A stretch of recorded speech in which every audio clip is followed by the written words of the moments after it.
Nandito kami ni Fiona sa labas dahil kinuha namin tong diaper ni Uma sa pharmacy kanina. In order to namin kanina umaga. Hindi kasi available sa tindahan nila. In order pa nila kaya hapon na darating. Kaya pupunta na kami ni Fiona sa Roseman. May bibilhin kami at uwi na din kami ng bahay. Yes.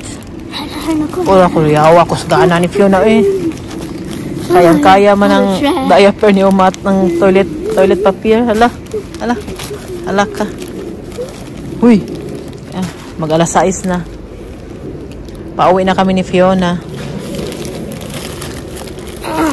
Ito mabigat. Diaper ni Uma. Mabigat siya. Pass out ni Stragen. No so.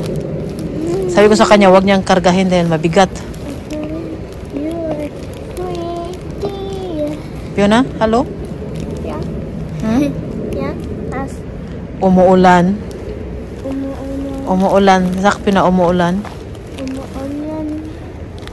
Tahimik na dito.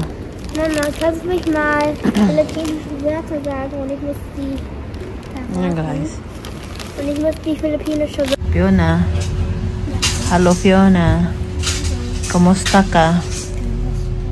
Mabuti. Naman. Buti na lang talaga hindi na umulan ulit dahil wala kaming dala ni Fiona ng payong. Kundi basa kami. Tinulungan ako ni Fiona. Siya nagbitbit ng dayap. Nakakita siya ng eroplano. Sabi niya, ang kapatid ko daw.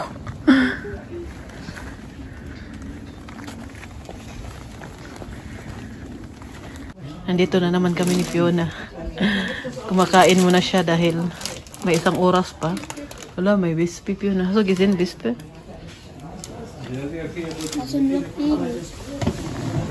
Look, bispi ako. May bulog. Sabi ko kay Fiona.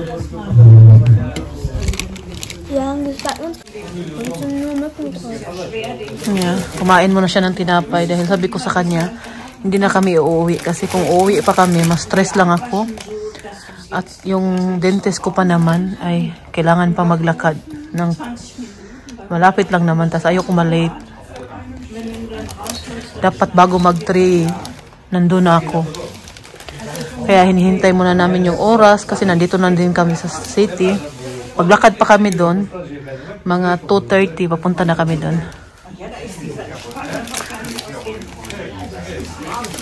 Pakainin ko na, nagutom ako ba, pero hindi ako kakain kasi nga lilinisan yung ngipin ko ngayon.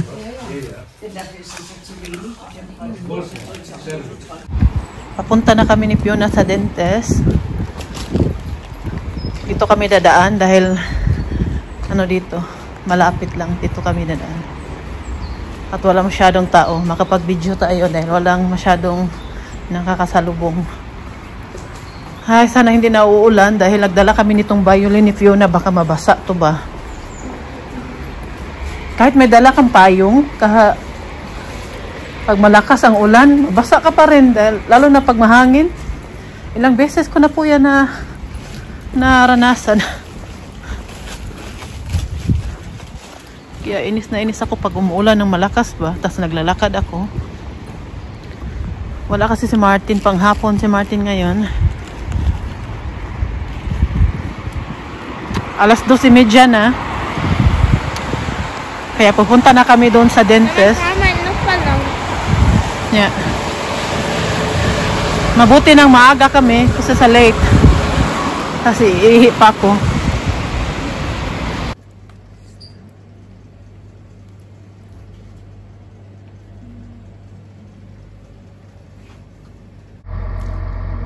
Magandang umaga po. Ayan, dumating na yung nagkarga ng oil sa heater namin. Babayaran na naman tayo ngayon. May malaking babayarin na naman. Pero sige lang dahil kailangan man yan. Kung wala tayong lalamigin sa darating na winter.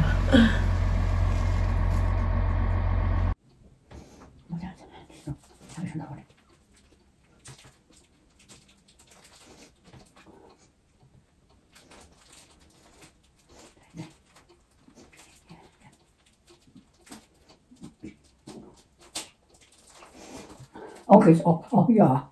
Hol ich nicht aus haben. Ja. Ist auch wieder. Ja, gleich kommst du rein. Ja. Ist gerade draußen geholfen. Ja. Michael ist nicht da. Guck mal. Oder ist er nicht? Ja. Soll ich rein? War nicht schlecht. Der darf das nicht. Moment, eine Katze. Ja. Muss ich mal. Die regelt schon. Guck mal. Aber geht's nicht.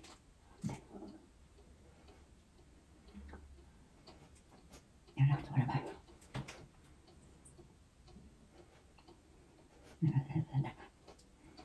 Ganz da steht mit alle vor. Ich konnte nicht hinein. Ja, nahm mich.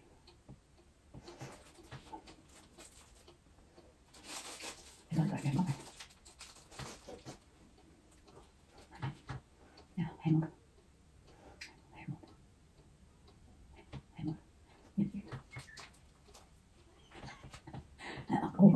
Hol doch mal die Katze wieder rein. Ja, ich kann das doch nicht. Ja, ja. So viel ist auch wohl. Ja. Ich möchte mal gucken. Und das sehe ich. Dann ist es runter. Dann geht's weiter. Oben rein. Genau. Hinstellen.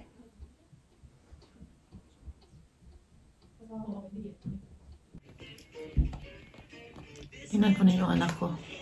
Katatapos lang po niya kumain ng kanin at isda. Ako salad lang at isda sa akin. Kay Fiona, kanin. Nagkanin siya. And tapos nang kumain. Ako yung maglilinis na. Magandang umaga po. Nakakatuwa ba dahil itong damit na to. Matagal na din to sa aking cabinet. Hindi ko siya sinusuot dahil masikip dito sa may liig. Alam naman po ninyo pag matamba ka, di ba? Ngayon, lumuwag siya. Tignan nyo. Kaya nasuot ko. Gustong gusto ko pa naman tong, ano na to? Tong pullover, ang tawag ata nito. So, nasuot ko na siya ulit. And siya. Tapos medyo lumuwag din sa may braso. At sa may tiyan. Malaki pa yung puso natin. Normal lang naman yan dahil nga nagkaanak na tayo apat na beses. Kaya yung puson, ano talaga, yat-yat. Yat-yat sa Bisaya. Yat-yat sa Bisaya. Kauwi ko lang po, nagbili ako ng pagkain. At saka, pag ikaw po ay nagda-diet, dapat yung kinakain mo, katulad ko na tig 15 aabot minsan ng 18 hours na hindi ako kumakain. Tingnan nyo po sa YouTube, ang dami pong nagda-diet. Ano ba? Katulad ng ginagawa ko. Ang dali din nilang pumayat. Makita mo talaga yung resulta. Kahit mahirap, pero kinakaya. Dahil nga gusto nating mag-diet. At pag kayo po ay nag-diet, syempre, yung kinakain din po ninyo, yung mga sustansya na pagkain. Para naman, hindi tayo mawalan ng, ano ba, meron tayong vitamin sa katawan natin, hindi magka-problema, di ba? Ito yung kakainin ko ngayon. Ito ay binili ko, spinach, sa German ay spinach. Ito yung kakainin ko ngayon, at magpiprito ako ng salmon. Ito siya, di ba? Ito yung nabili ko sa Turkish market nung isang araw. Nilagay ko lang siya sa freezer para hindi siya masira. At kanina umaga, kinuha ko siya para kakainin nga ngayon. Gutom na po ako. Hindi pa po ako kumakain. Pero kanina umaga, uminom po ako ng kape. Para hindi tayo yung ano natin ba, yung sugar natin ba, baka bababa ng bababa, diba? Delikado yan. Hindi pwede na, ano ba. Uminom ako ng kape kasi nakaramdam po talaga ako ng gutom kaninang umaga. Pero tiniis ko. Minom lang ako ng kape. Pag nakainom kasi ako ng kape, parang makaya ko na. Okay na kung hindi pa ako kakain ng almusal. Kaya nakakaya ko ang mag-diet ng ganitong style. At bumili din ako ng prutas. Ito po siya. Grabe, yung dami pong vitamins ng prutas na to. Kaya ito yung gusto ko at hindi din to masyadong matamis. Para sa akin, tama-tama lang yung tamis niya. Kaya ito din yung mga nakikita ko sa mga nag-diet na kinakain nila. Basta wala ka lang problema sa sugar, baka may diabetes, ganyan. Ito yung ginagamit nila. Ito yung kinakain nila. Ito ay hembeeren, Johannisbeeren, at saka Blauenbeeren. Iwan ko kung tama. Hembeeren, Johannisbeeren. So, ito po yung kakainin natin. Mahal po to siya. Malapit na ito mag 5 euro. Itong konti lang to. Ito yung mamaya na kakainin ko mga hapon. Kahapon, nagprutas din kami ni Fiona.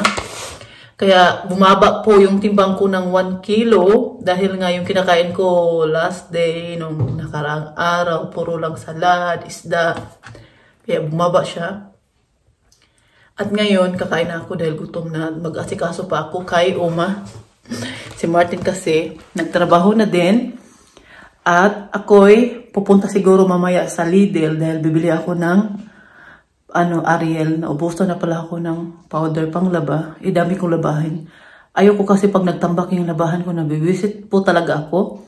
Lalo na ngayon na malamig na, hirap magsampay. At ayaw ko munang isampay dito yung aking mga nilabhan, kaya ginagamit ko ngayon ang aming dryer. Kasi dito sa baba, hindi pa masyado namin ginagamit yung heater namin. Kung maglagay ka kasi ng sampayan, parang mas lalo siyang malamig. Kasi siyempre basa yung sinampay mo, no? Kaya hindi mo na namin ginamit kasi hindi pa naman talaga bumaba sa 0 degrees ata yung namin dito. Kaya, tipid-tipid mo na sa tipid-tipid mo na sa heater. Kaya sa yung ginamit ko yung dryer namin. At, ano ba sabihin ko? Yun nga po, para makatipid kahit sa kurente tayo hindi makatipid, pero ito sa oil. Pero okay lang yan. Basta, nakapaglaba tayo at wala tayong tambak-tambak na bulingon. Dahil nainis po ako pag maraming nakatambak na labahan na damit sa baba or dito sa paliguan namin. Nabibisit po talaga ako para akong, parang kaya minsan po pag hindi ako naglalaba ng 2 araw, 3 araw, yung labahan na nilagay na labahan namin doon, dalawang nakaseparate kasi yung kulay puti at yung decolor, puno. Parang hindi ako naglaba ng ilang linggo, pero 3 araw lang.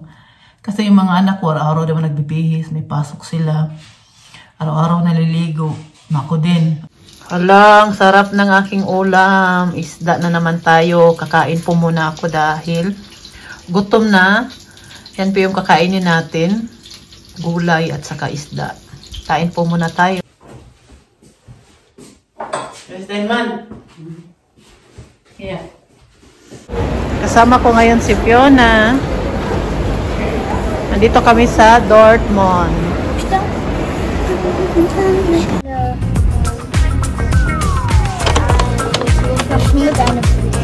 Wie viel kostet das? Apa die andere?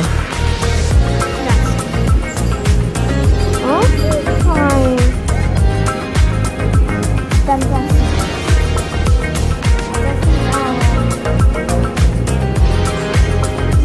Auch kein Fall. Muss richtig gucken.